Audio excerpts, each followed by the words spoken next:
नमस्कार दोस्तों, हमारी आज की इस कहानी का नाम है कंजूसी। कान खोल कर सुन लो, तुम दोनों नीमा और नवाजी आ रहे हैं।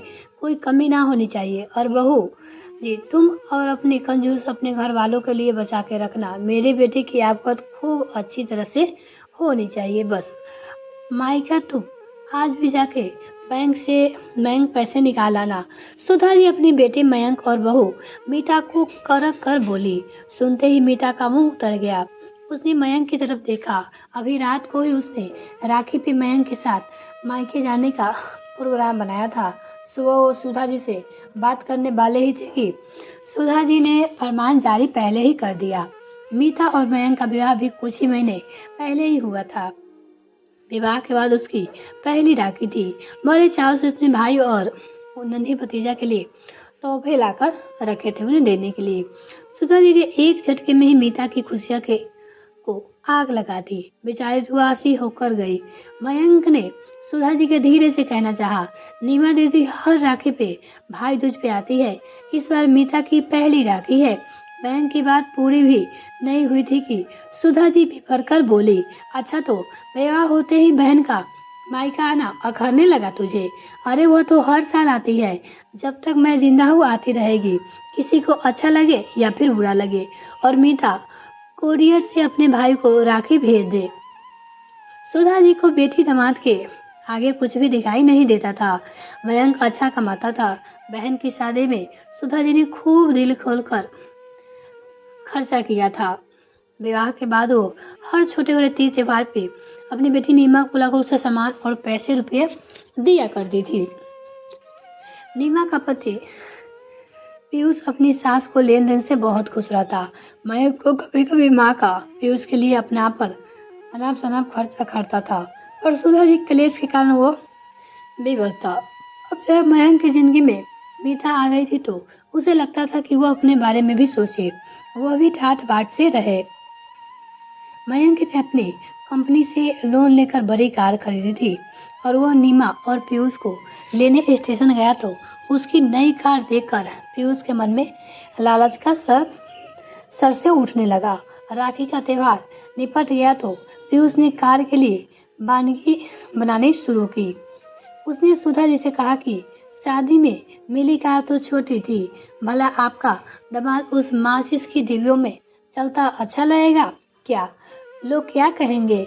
सुधा जी की दामाद की फरमाइशें सुनकर हक्की बक्की रह गई।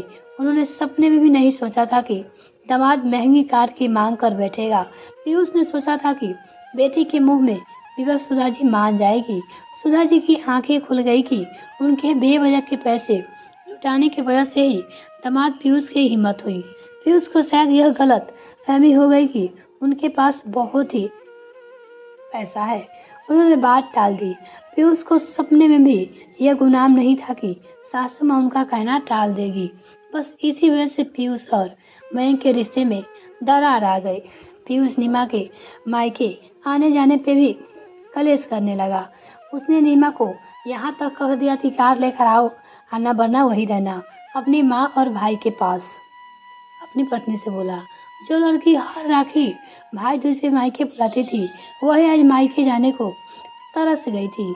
मयंक ने भी बार पीयूष से बात करने उसे समझाने की कोशिश कर पीयूष की आंखों पे तो लालच की ऐसी पट्टी बंधी थी कि उसे कुछ और नजर ही नहीं आ रहा था। तभी एक दिन पीयूष के माँ मम्मी अमेरिका से आए। नीमा उनका बहुत ख्याल रखती, वो भी उसे बहुत पसंद करते थे। नीमा का मुरझाया चेहरा देखकर वो समझ गई कि कोई बात जरूर है। पीयूष के ऑफिस जाने के बाद उन्होंने नीमा से उसकी उदासी की वजह पूछी तो नीमा ने रो रो कर उन्हें पीयूष के लालच के बारे में बताया अपनी मामा मम्मी को।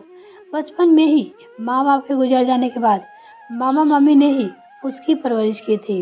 वह उनकी बहुत ही इज्जत करता था। अब वो अपने बेटे के साथ अमेरिका में बस गए थे।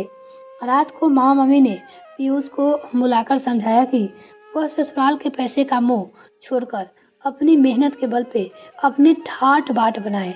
ऐसा कोई काम ना करे जिससे उनकी परवरिश पे उंगली उठे।